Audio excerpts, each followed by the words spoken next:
출애굽기 27장 1절로 19절의 말씀을 가지고 번제단과 성막들이라는 제목으로 이 시간 하나님의 은혜를 함께 나누고자 합니다. 우리는 지난주에 2주 전이죠.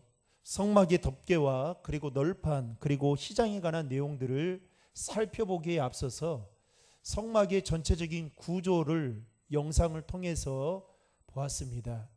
영상을 통해서 보신 분들은 성막 전체가 아마 입체적으로 여러분 그림이 그려지리라 생각되어집니다.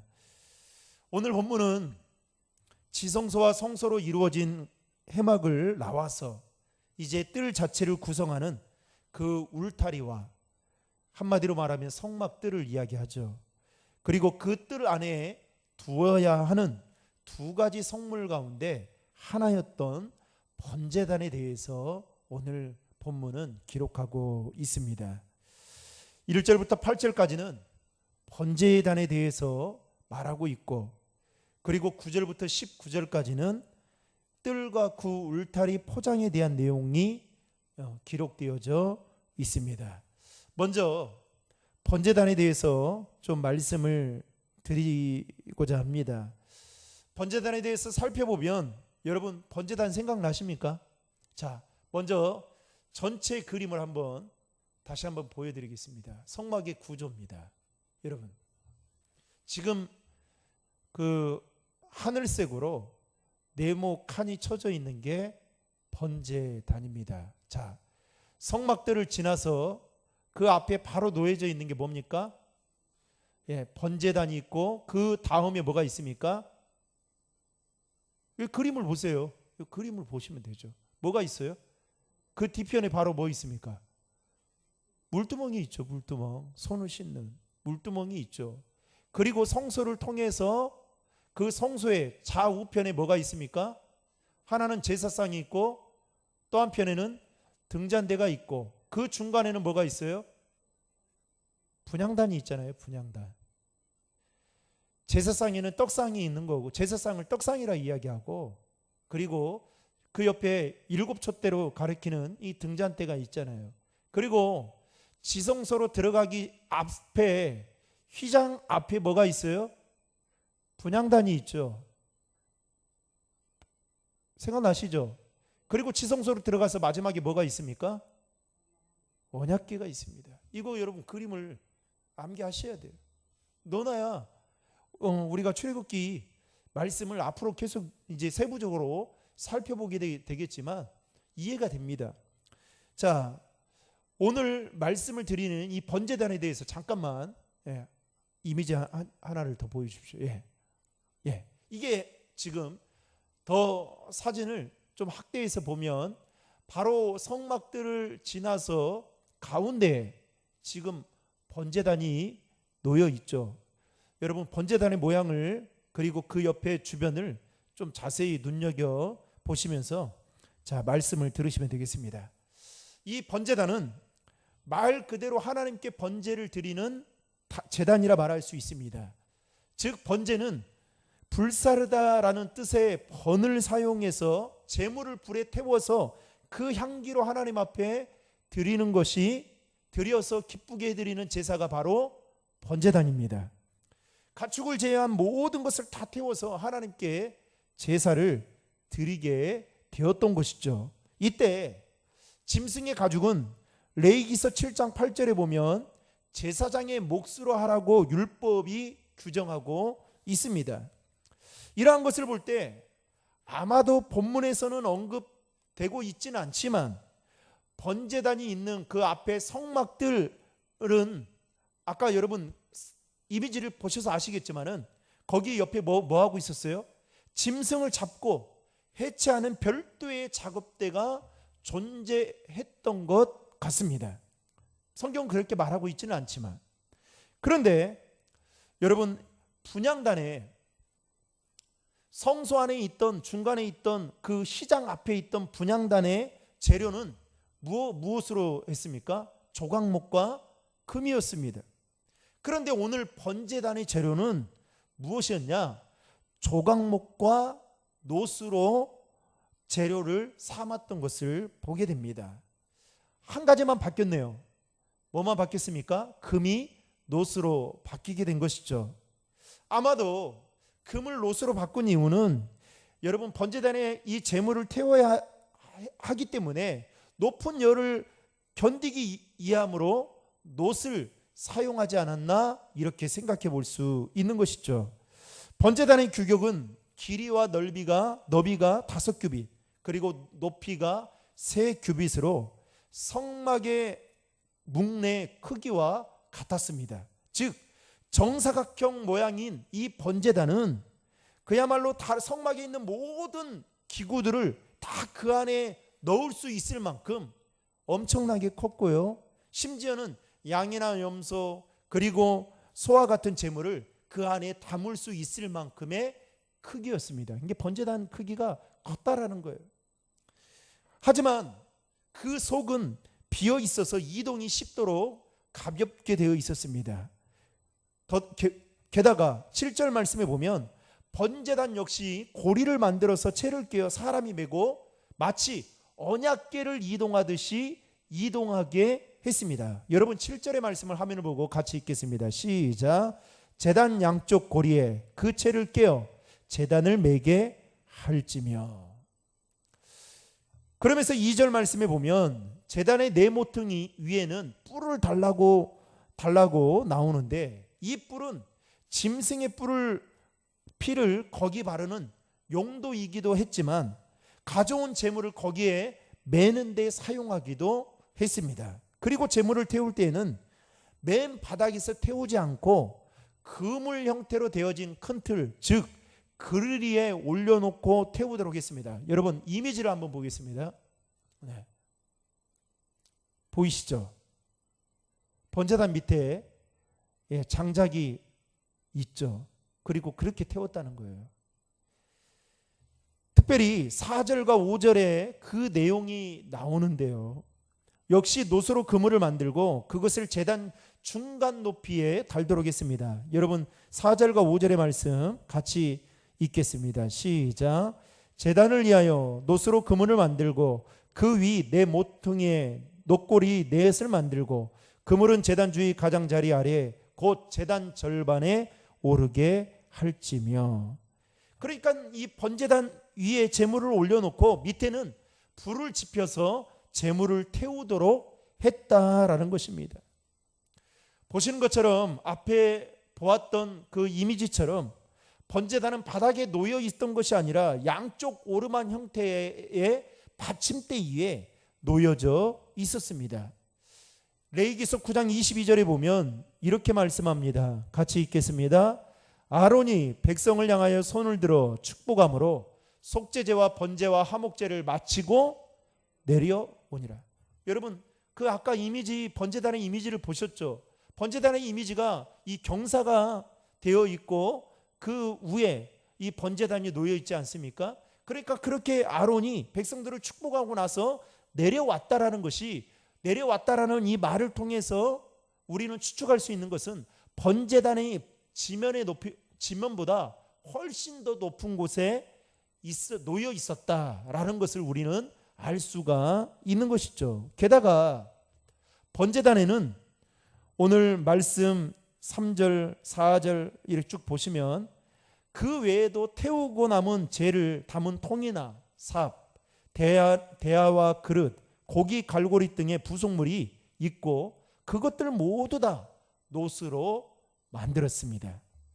이러한 번제단은 성막으로 들어간 사람이 제일 먼저 보게 되었고 또 성막들 안에 들어간 사람이 마주하게 되는 첫 번째 이 기물이 무엇이었냐?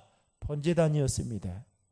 자, 그렇다고 한다면 번제단을 통해서 우리에게 주는 영적인 메시지가 무엇이 있는지 이 시간 함께 나누고자 합니다. 여러분 번제단에는 언제나 뭐가 있었습니까? 죽음이 있었습니다.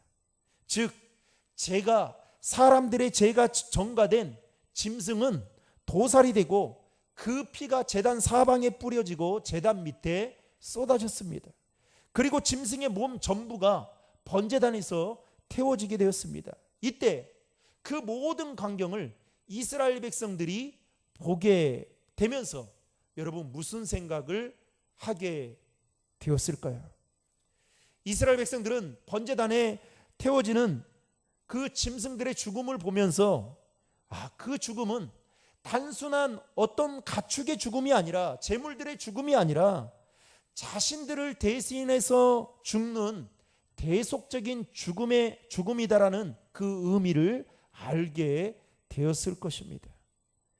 다시 말하면 내가 의롭지 못해서 아무 죄도 없는 가축이 나를 대신해서 죽는 것을 보면서 우리는 하나님 앞에 철저하게 예수 그리스도의 십자가의 죽음이 그분을 위한 죽음이 아니라 나를 위한 죽음이다, 즉 대속적인 죽음이다라는 이 사실 한 가지만으로도 여러분 우리는 감사하며 살아가야 된다라는 것이죠.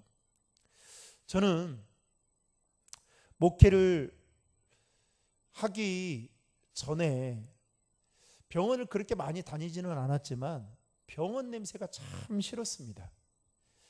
첫 전임 사역자로 사역하면서 병원 신방을 정말 셀 수 없이 많이 갔는데요. 심지어는 그 진해에서 서울 신방까지 일주일에 2번씩 올 정도로 새벽 예배 끝나고 가면 저녁 한 5시, 6시 도착할 정도로 참 서울까지 신방을, 그 목사님이 열정적인 목사님 밑에서 그렇게 신방을 배웠습니다. 그런데 너무너무 병원에 가면 힘든 거예요. 사람을 만나서 힘드는 게 아니라 그 병원 냄새가 너무너무 힘든 거예요. 근데 더 힘들었던 것은 뭐였냐? 장례식장에 가서 이 예배를 드리고 난 후에 밥을 먹는 거였습니다. 저는 그게 너무 비위가 상해서 먹을 수가 없었어요. 그래서 항상 한 전임사역 한 1년 차 됐을 때는 정말 눈치를 보면서 또 이 핑계 저 핑계 대면서 그렇게 먹지 않았던 것 같아요.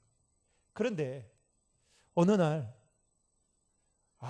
이거는 피해서 될 일이 아니구나라는 생각이 들고 그걸 놓고 기도한 적이 있습니다. 하나님, 제가 교인들이 아프면 병원 신방도 가야 되고 또 장례식장, 여러분 제가 이제 조금 큰 교회에 있었는데 제가 그 교회에 있을 때 신방했던 1년에 신방했던 그 장례만 나서 그 장례만 치렀던 횟수를 헤아려 보니까 100번이 조금 안 돼요.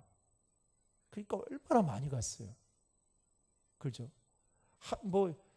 여러분 교회장은 연달아 나잖아요. 그러니까 막 얼마나 바쁩니까? 그러면서 이제 그때 그런 기도를 드렸던 것 같아요. 하나님, 피할 수 없기에 하나님 이 비상함이 사라지게 해주세요. 그런데 어느 날부턴가 이제는 장례식장 가도 밥을 2그릇 먹게 되고요. 병원에 가도 병원 냄새가 저한테 고약한 냄새로 나지 않고 그냥 친근한 냄새로 왔습니다. 여러분, 그러면서 제가 장례식장을 가서 그 성도들의 죽음을 보고 그리고 또 하나님의 부르심을 받고 장례의 절차에 참여한 장례의 절차 가운데 그 오열하는 유족들의 눈물을 보면서 무슨 생각이 들었냐? 이 죽음 앞에 정말 많은 사람들이 슬퍼하고 살아가구나. 그 사랑했던 사람을 떠나보낸 그 마음은 어떠한 걸로도 위로가 될 수 없겠구나라는 생각이 들었습니다. 그러면서 그때마다 장례식을 치를 때마다 저는 제 자신을 더 낮아졌던 것 같아요. 더 겸손해졌던 것 같아요. 여러분, 오늘 이스라엘 백성들이 번제단에 드려지는 그 태워져서 죽게 되는 그 짐승의 죽음을 보면서 여러분 어떤 생각이었을까요? 내가 의롭지 못해서 이 말도 못하고 듣지도 못하는 아무런 죄도 없는 이 짐승이 대신해서 죽는다라는 생각을 하게 되면 두 가지 마음이 들겠죠. 하나는 내가 지금 숨쉬고 있는 것이 하나님의 은혜이고, 그 또 하나는 내가 더 겸손하게 살아야 되겠구나 라는 생각이 들지 않겠습니까? 제가 한 번은 청년 사역을 하는데 그 청년이 자매예요. 자매가 갑자기 그 리더 모임을 잘 하다가 갑자기 나가더니 들어오지를 않는 거예요. 그 무슨 일이 있는가 싶어서 봤더니 그때가 토요일 아침이었습니다. 그래서 이제 무슨 일인가 해서 나중에 그 자매를 만났더니 그 자매 눈이 이게 울어가지고 얼마나 울었던지 눈이 막 주변에 그 짧은 시간 안에 눈이 막 탱탱 부었어요. 20-30분 안에. 그래서 무슨 일이냐고 그랬더니 그 전날에 친구, 여자친구, 이게 그냥 친구죠. 자매니까. 생일이어가지고 친구들끼리 몇 명이서 모였대요. 모여서 생일 파티도 하고 그랬대요. 그런데 이제 그 친구는 예수를 믿지 않다 보니까 뭐가 이렇게 좀 약주 한잔 했는가 봐요. 그런데 그 다음날 아침이 되어서 그 부모님이 그 자매를 흔들어 깨우는데 아무렇지도 그냥 반응을 안 하더라는 거예요. 그래서 얘가 이상하다. 얘가 이상하다. 어제 저녁에 그렇게 많이 먹고 왔는갑다 싶어가지고 흔들었더니 심장마비로 죽었습니다. 그때 나이가 23살이었습니다. 여러분, 우리 인생 한 치 앞도 내다볼 수 없습니다. 그러면서 그 자매가 그때 막 하면서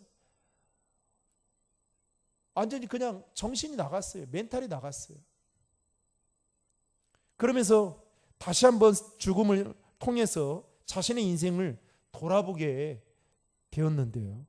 여러분, 이 번제단에서 죽어지는 이 제물들을 통해서 이스라엘 백성들이 어떻게 해요? 내가 정말 의롭지 않고 의롭지 않은 내가 지금까지 살아갈 수 있는 것은 하나님의 은혜이구나 라는 이 사실을 깨닫도록 하나님은 그와 같은 역할을 번제단을 통해서 하셨다라는 겁니다. 또 하나는 번제단을 통해서 우리에게 주는 영적인 메시지는 번제단에는 언제나 짐승의 핏부림이 있었습니다.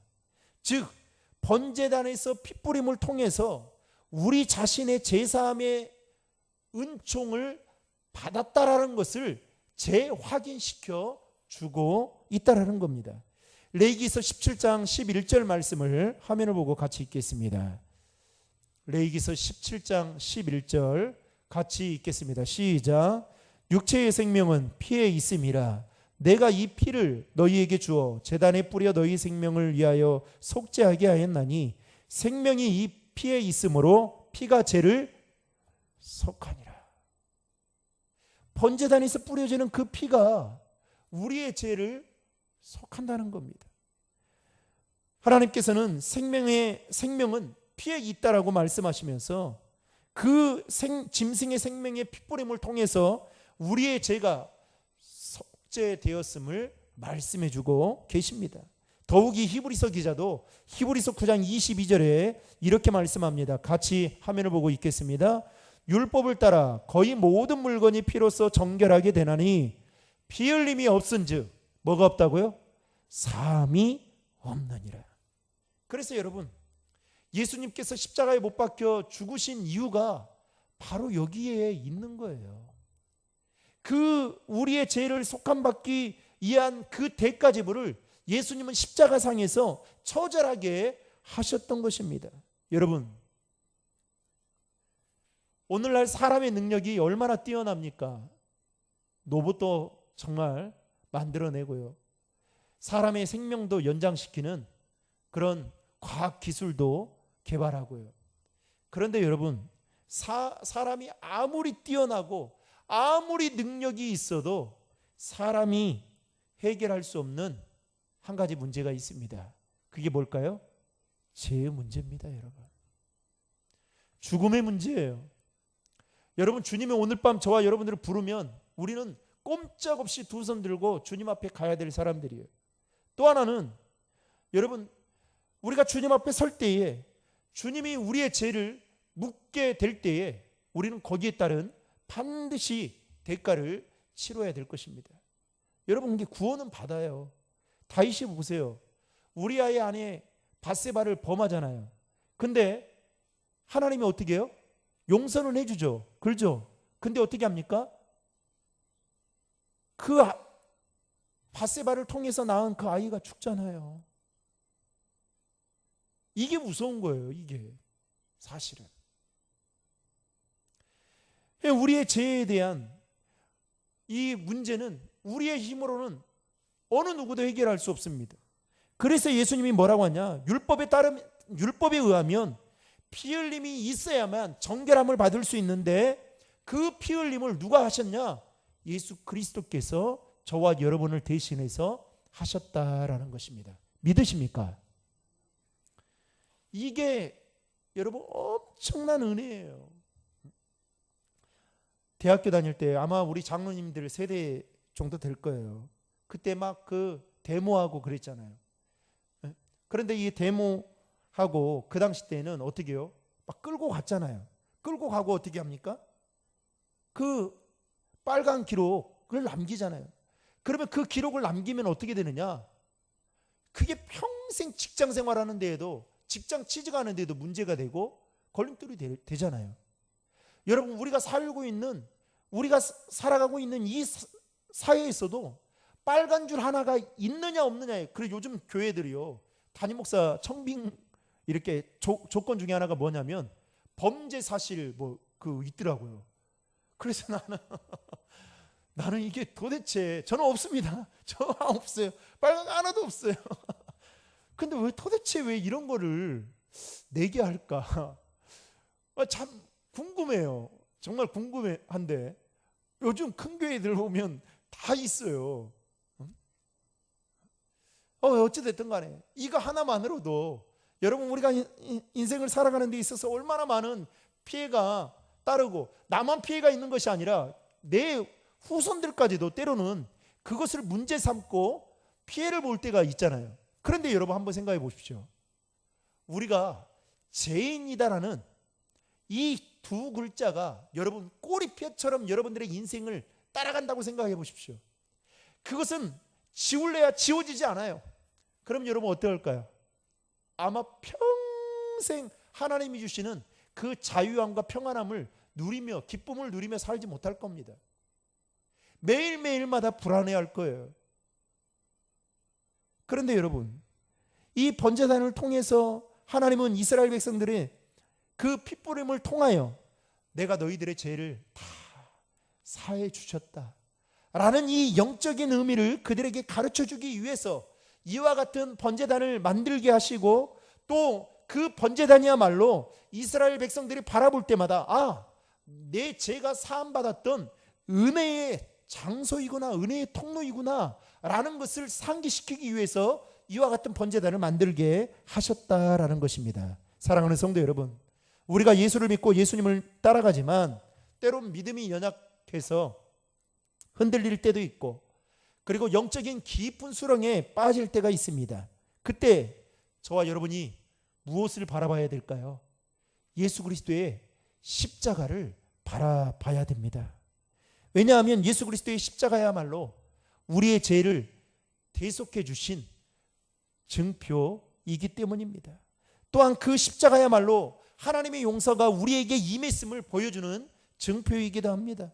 더 나아가서 그 십자가야말로 저와 여러분을 여전히 사랑하시고 우리와 언약하신 그 언약이 여전히 진행되고 있음을 보여주는 증표이기도 합니다. 이스라엘 백성들이 번제단을 볼 때마다 자신의 죄가 사함받았던 곳이다라고 생각했던 것처럼, 저와 여러분이 믿음이 흔들리고 삶의 문제로 인해 힘들고 어려울 때에 제 뒤편에 있는, 제 뒤에 걸려져 있는 그 십자가를 바라볼 수 있기를 주님의 이름으로 축복합니다. 계속해서 9절부터 19절까지 말씀을 보면 이제 번제단에 이어서 성막들에 관한 내용이 기록되어져 있습니다. 하나님께서 모세를 통해서 성막들을 만들라고 말씀하시는데, 이 성막들은 남쪽과 북쪽에 20개의 기둥을 세우고 길이는 100규빗, 그리고 기둥과 기둥 사이에 가름대를 세워서 세마포로 휘장을 치도록 했습니다. 아마 여러분 제가 화면 한번 다시 한번 보여줘 볼래요? 두 번째 이미지입니다. 두 번째, 그거 말고요. 아니야, 그 다음 화면 보여줘 보실래요? 네, 여기 보면, 자, 지금 성막들에 대한 이야기를 하면서 지금 남쪽과 북쪽에 20개의 기둥, 그 옆에 지금 쭉 이렇게 가이드처럼 쳐져 있는 거 있죠. 지금 이 이야기를 하고 있는 겁니다. 그리고 서쪽과 동쪽은 기둥 10개를 세우게 하는데 길이는 50규빗으로 역시 세마포 휘장으로 치도록 했습니다. 그러나 동쪽은 입구가 있기 때문에 조금 다르게 기둥을 좌측에 15규빗에 기둥 3개를 세운 다음에 가름대를 해서 세마포 휘장을 치도록 했습니다. 그냥 아까 이미지를 보고 여러분들이 세마포 휘장을, 그리고 그 성막들을 좀 머리에 두시면서 오늘 말씀을, 이 성막들을 통해서 우리에게 주는 영적인 교훈을 여러분들에게 함께 나누고자 합니다. 이스라엘 백성들은 누가 되었든지 간에 제사를 드려야 속죄를 받을 수 있었습니다. 그러나 제사는 결코 성막들 밖에서는 속죄의 제사를 드릴 수 있었을까요? 없었을까요? 없었죠.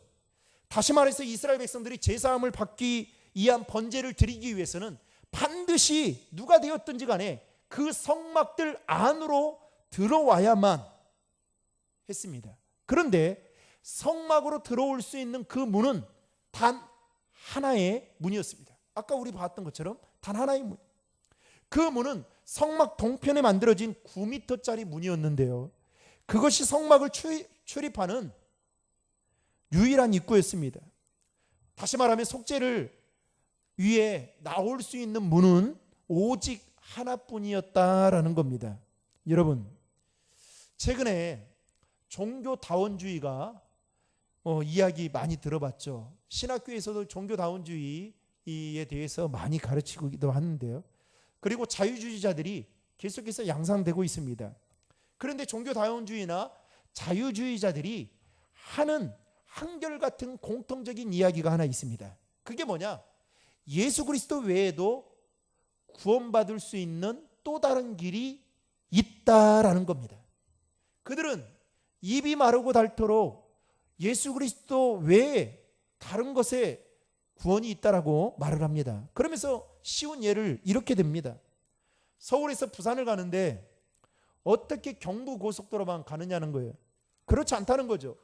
서울에서 부산을 가는 데 있어서 국도로 가기도 하고, 중앙선도 있고, 중부 내륙도 있고, 비행기도 타고 배도 타고 갈 수 있듯이, 구원이라는 것은 오직 예수님에게만 있는 것이 아니라 부처에게도 있고 알라신에게도 있다라고 이야기하면서 기독교의 그 구원, 오직 예수 그리스도를 통해서만이 얻게 되는 그 구원은 아니다라고 이야기를 합니다.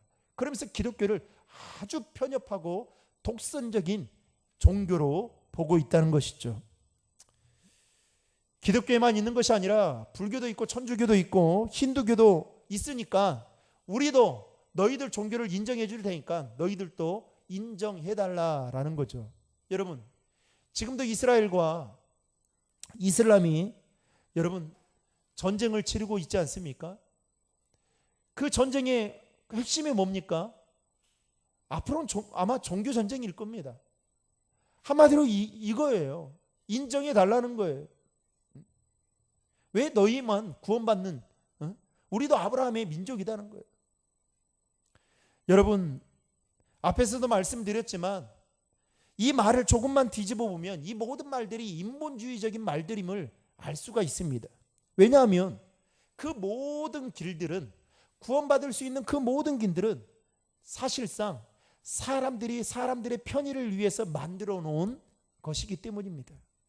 그래서 어떤 사람은 고행을 통해서, 어떤 사람은 선행을 통해서, 어떤 사람은 철학과 종교를 통해서 구원받을 수 있다라고 그렇게 말을 하기도 하죠. 여러분, 오늘 본문에 나오는 성막들은 하나님께서 기억하십시오. 절대로 인간의 편의를 위해서 만들어 놓은 것이 아니다는 거예요.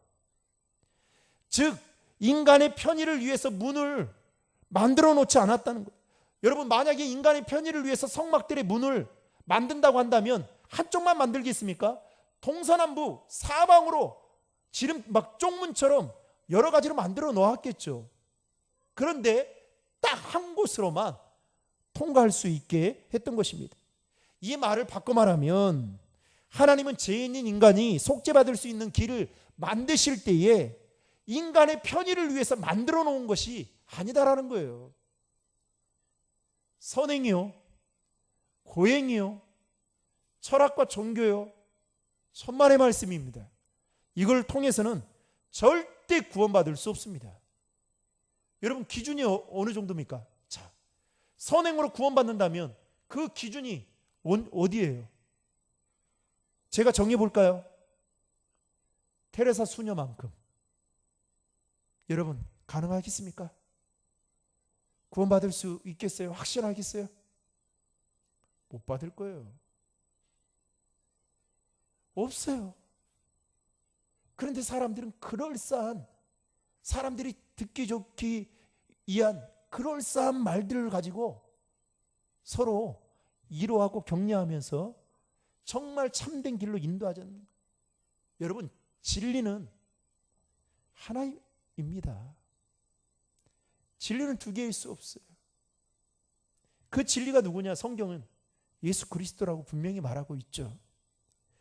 우리가 잘 알고 있는 사도행전 4장 12절에 보면 베드로는 다음과 같이 이렇게 말했습니다. 같이 사도행전 4장 12절 읽겠습니다. 다른 이로서는 구원을 받을 수 없나니 저나 사람 중에 구원을 받을 만한 다른 이름을 우리에게 주신 일이 없음이라 하였더라. 여러분, 우리에게 예수 그리스도 외에 다른 이름으로 구원받을 수 있는 길을 하나님이 우리에게 열어주지 않았어요. 그래서 여러분, 이스라엘이 그렇게 피 튀기는 전쟁을 지금도 하고 있는 이유가 바로 여기에 있는 것입니다. 따라서 우리가 성막들을 통해서 제사를, 성막들의 그 입구, 하나의 입구를 통해서 우리가 제사를 드리러 나아갈 수 있는 것처럼 우리가 구원받을 수 있는 길은 오직 예수 그리스도 외에는 다른 길이 없다라는 사실을 여러분 명심할 수 있기를 바랍니다. 이제 말씀을 맺겠습니다. 우리는 번제단을 통해서 예수 그리스도의 십자가를 바라볼 수 있어야 됩니다. 우리는 번제단을 통해서 예수 그리스도의 나의 죄를 대신해서 마치 짐승과 같이 자신을 십자가에 못 박히신 예수 그리스도를 바라볼 수 있어야 합니다. 그 십자가를 바라보면서 우리는 나는 여전히 의롭지 못한 사람이구나. 나는 죄인이었구나. 그럼에도 불구하고 나 같은 자를 하나님의 자녀 삼아주시고 이제는 하나님의 백성으로 인도해 주신 것이 하나님의 은혜이구나 라는 사실을 우리는 잊어서는 안 되는 것입니다. 따라서 그 십자가는 우리를 향한 예수 그리스도의 사랑이자 은혜인 것이죠. 그리고 우리는 성막들의 그 입구를 통해서 이제 번제단으로 나아가는 그 길을 통하여 속죄를 받을 수 있게 되는 것처럼 저와 여러분들이 구원받을 수 있는 유일한 길은 세상의 학문을 많이 습득하고 세상의 지식을 많이 갖고 그리고 선한 일을 많이 하고 착한 일을 많이 하고 그리고 철학적인 질문을 통해 끊임없이 더 내면을 수양하고 이런 것으로 구원받는 것이 아니라 오직 예수 그리스도를 통해서만이 구원받을 수 있다라는 사실을 믿으시고 저와 여러분이 구원받은 하나님의 백성으로서 남은 3일 동안도 믿음으로 승리하며 살아갈 수 있기를 주님의 이름으로 축복합니다.